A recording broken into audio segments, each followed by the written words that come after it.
అన్నమయ్య జిల్లా సుండిపల్లి మండలంలో గడువు కాలం ముగిసిపోయిన కూల్ డ్రింక్లు, పాలు, పెరుగు, కుర్కురేలను మార్కెట్లో విచ్చలవిడిగా అమ్మేస్తున్నారు. సుండిపల్లి అగ్రహారానికి చెందిన కిరాణా షాప్లో ఈ ఘటన వెలుగులోకి వచ్చింది.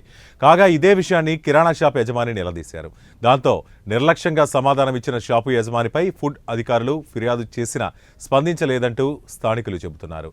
ఎక్స్పైర్ అయిపోయిన నీటి చాలా కిరాణా షాపుల్లో ఉన్నాయని, దానివల్ల ప్రజల ఆరోగ్యం దెబ్బతింటుందంటూ ప్రజలు ఆవేదన వ్యక్తం చేస్తున్నారు.